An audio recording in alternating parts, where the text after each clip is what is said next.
کچھ دیر گزری تھی کہ میں نے فوزیہ کو پھر سے فون کر دیا، مگر اس کا نمبر مسلسل بند جا رہا تھا۔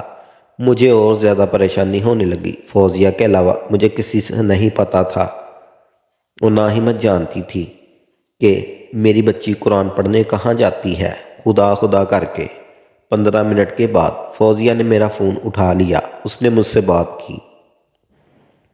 میں نے پوچھا کہ میری بچی قرآن پڑھنے کہاں جاتی ہے۔ اس نے مجھے مسجد کا پتہ بتا دیا تو میں خوش ہو گئی۔ دل میں ایک سکون سا اتر آیا۔ میں مزید جا کر خود پتہ کر کے آتی ہوں، مگر جیسے ہی میں وہاں پہنچی تو میں نے دیکھا کہ مسجد کا دروازہ بند تھا۔ یہ دیکھ کر میری امیدوں پر اونس پڑ چکی تھی۔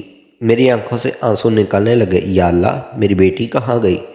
اسے اپنی حفاظت میں رکھنا۔ میں دیوانہ وار ادھر ادھر دیکھنے لگی تھی۔ مسجد کا دروازہ بند ہو چکا تھا۔ اب شاید وہ عشاء کے وقت ہی کھلنا تھا۔ میرے پریشانی کی انتہا نہ رہی کہ میں عشاء تک یہیں بیٹھی کر انتظار کروں گی۔ اتنے میں آس پاس کے لوگوں سے بھی پوچھ لوں گی کہ یہاں پر مولوی امتیاز نامی کوئی شخص تھا جو بچوں کو قرآن پڑھاتا تھا، آج کہاں چلا گیا؟ یہی سوچ کر میں بیٹھی ہوئی تھی۔ وہاں سے ایک آدمی گزرا، مجھے دیکھ کر رک گیا، پوچھنے لگا کیا بات ہے، آپ یہاں پر کیوں بیٹھی ہیں؟ میں نے اسے ساری بات سنا دی۔ اس نے کہا مولوی امتیاز کے گھر میرے پاس پڑھنے کے لیے آتی ہے، آج وہ گھر نہیں گئی، اس لیے میں یہاں پر آ گئی ہوں۔ مولوی امتیاز کو ڈھونڈ رہی ہوں، مجھے مولوی امتیاز نہیں مل رہے۔ یہ سن کر وہ تھوڑا بھٹکا۔ اس نے حیرت سے مجھے دیکھا اور پھر بولا، اب مولوی امتیاز کے پاس اپنی بچی کو پڑھنے کے لیے بھیجتی تھی؟ وہ بہت حیرت سے مجھ سے یہ سوال کر رہا تھا۔ جی ہاں، پڑھنے کے لیے ہی بھیجتی تھی، ورنہ میں اپنی جوان بچی کو مسجد میں کیوں بھیجتی؟ آپ کو تو پتہ ہے آج کل کے حالات اتنے خراب ہیں۔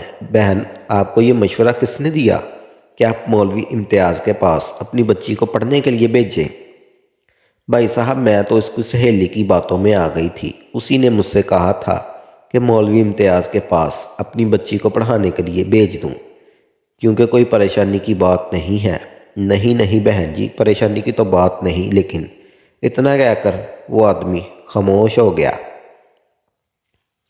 مگر مجھے شک تھا کہ ضرور کوئی نہ کوئی بات ہے، مجھ سے کہنا چاہتا ہے، لیکن شاید وہ مجھے پریشان نہیں کرنا چاہتا تھا۔ وہ کہنے لگا، ٹھیک ہے، میں قاری امتیاز کے بارے میں پتہ کرتا ہوں۔ بہن جی، کیا آپ کی بیٹی کے پاس موبائل فون ہے؟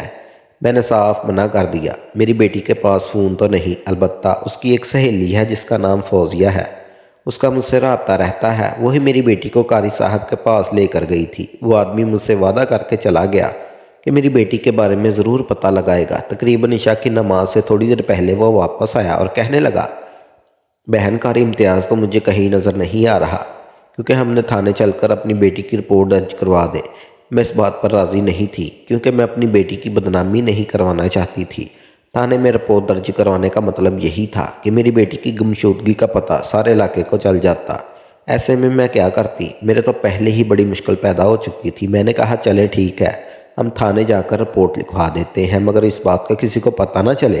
اس شخص نے مجھ سے وعدہ کیا وہ کسی کو نہیں بتائے گا۔ پہنچ کر میں نے اپنی بیٹی کی گمشدگی کی رپورٹ درج کروائی اور پھر میں واپس مسجد آ گئی۔ ابھی تک قاری امتیاز کا کچھ پتہ نہ چل سکا۔ میں نے سوچا کہ میں فوزیہ کے گھر جاؤں گی اور اپنی بیٹی کے بارے میں اس سے پوچھوں گی، اور وہ میری بیٹی کو قاری صاحب کے پاس لے کر گئی تھی۔ میں نے اسے فون کیا۔ میں نے اسے کہا، بیٹی، تمہارا گھر کہاں ہے؟ تب وہ کہنے لگی، اس کا گھر بہت دور ہے۔ مجھے اس کی بات سن کر اس پر شک ہوا تھا۔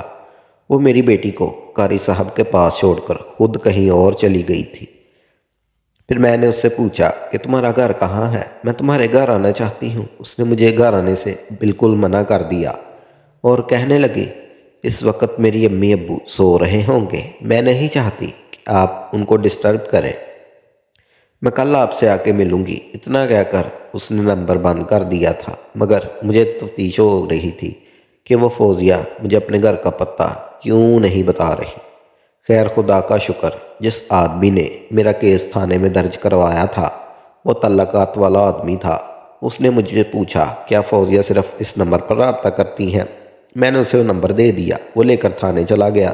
تھانے جانے کے بعد معلوم ہوا کہ وہ نمبر فوزیہ کا ہی تھا۔ پھر فوزیہ نے اس نمبر کی لوکیشن ٹریس کی گئی، یوں ہمیں اس گھر کا پتہ چل گیا۔ ہم لوگ جب اس کے گھر پہنچے تو فوزیہ نے ہی دروازہ کھولا۔ مجھے دیکھ کر اس کے چہرے پر ہوائیاں اڑ رہی تھی۔ اگر تم اپنی خالہ کے گھر نہیں تھی تو تم نے ہم سے جھوٹ کیوں بولا؟ یقیناً تم بھی اس معاملے میں ملوث ہو۔ میں نے اسے زبردستی بات اگلوانے کی کوشش کی تو وہ مجھ پر ہی چڑھ دوڑی کہ میں تمہاری بیٹی کے بارے میں کچھ نہیں جانتی ہوں۔ تم نے اپنی مرضی سے اسے مدرسے بھیجا تھا۔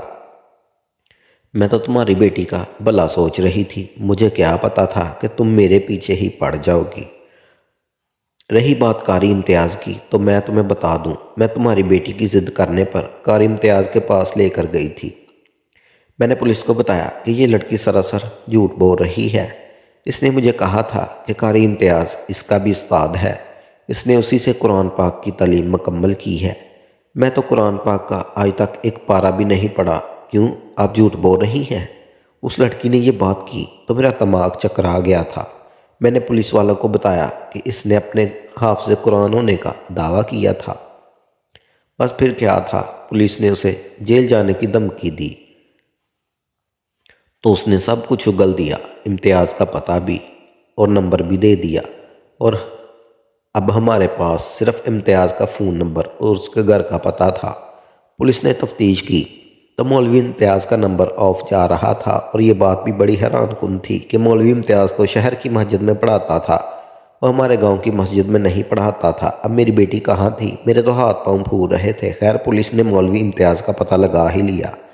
پولیس والے مجھے لے کر اسی گاؤں پہنچ گئے جہاں پر قاری امتیاز روپوش ہوا تھا، اور میری بیٹی بھی گم شدہ تھی۔ مجھے پولیس نے اپنی گاڑی میں بٹھا لیا کیونکہ میری حالت ایسی نہیں تھی کہ میں گھر بیٹھ کر اپنی بیٹی کے آنے کا انتظار کرتی۔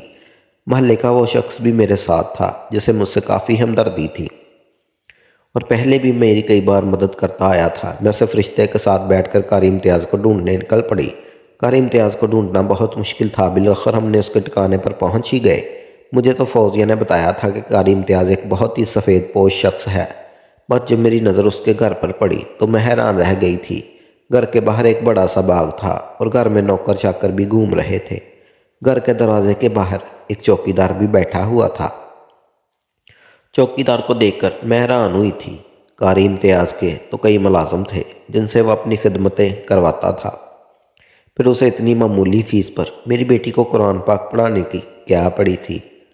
ہم لوگوں نے گھر کا دروازہ کھولنے کی کوشش کی تو چوکیدار نے کہا کہ قاری امتیاز نے اس بات کی اجازت نہیں دی، آپ ان کا انتظار کریں، وہ آئیں گے تو آپ سے وہ خود ہی بات چیت کر لیں گے۔ مجھے لگ رہا تھا کہ قاری امتیاز پولیس کو دیکھ کر بھاگ جائے گا، مگر ایسا نہیں ہوا۔ کچھ دیر بعد ہماری اس سے ملاقات ہو گئی تھی۔ میں اس کے اعتماد اور ڈٹائی پر حیران تھی۔ وہ میری بچی کے گم ہونے کے ذمہ دار تھا۔ قاری امتیاز میرے سامنے بیٹھا تھا، اسے دیکھ کر میں حیران رہ گئی۔ وہ 32 سال کا شخص ہوگا۔ آپ میرے لیے بہت محترم ہیں، اس نے ادب سے سلام کرتے ہوئے مجھ سے کہا۔ تب میں اس پر برس پڑی کہ اس نے میری بیٹی کو کہاں غائب کیا۔ میں نے تو آپ کی بیٹی کو غائب نہیں کیا، آپ اپنی بیٹی سے ملنا چاہیں تو مل لیں۔ قاری امتیاز کی یہ بات سن کر مجھے دھچکا لگا۔ کہاں ملوں؟ وہ کیسے ملوا؟ تو شام کے بعد مسجد سے آئی ہی نہیں۔ میں بہت پریشان ہوں، خدا را ایسا نہ کرو، تمہارے گھر میں بھی بہنیں ہوں گی، تمہاری ماں ہوگی، تمہیں ایسا کرنا زیب نہیں دیتا۔ تم نے اللہ کے نام پر میری بیٹی کو تعلیم کی غرض سے بلایا تھا، پھر تم نے ایسا کیوں کیا؟ امتیاز نے میری بات سن کر کوئی خاص اثر نہیں لیا۔ دیکھیں، اگر آپ اپنی بیٹی سے ملنا چاہیں تو مل لیں، لیکن میں اسے یہاں سے جانے کی اجازت نہیں دے سکتا۔ امتیاز کی ڈٹائی اور اس کی جرأت دیکھ کر میری آنکھیں پھٹی پڑی تھی۔ تم ہوتے کون ہو میری بیٹی کو روکنے والے؟ میں اس سے خود ملوں گی، بے شک وہ آپ کی بیٹی ہے، لیکن اب وہ آپ سے نہیں ملے گی، اس نے مجھے سب کچھ بتا دیا ہے۔ آپ اس پر ظلم کرتی ہیں۔ آپ کی بیٹی آپ کی مظالم سے اور آپ کے حرکتوں سے تانگ آ کر میرے پاس پناہ لیے ہوئے ہے۔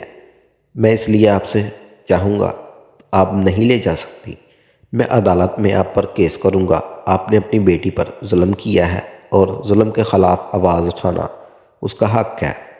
اس نے یہ بات کر کے مجھے حیران اور پریشان کر دیا تھا۔ میں نے پولیس والوں کو کہا، یہ جھوٹ بول رہا ہے، مگر وہ ایسے دکھاوا کر رہا تھا جیسے وہ سچ بول رہا ہو۔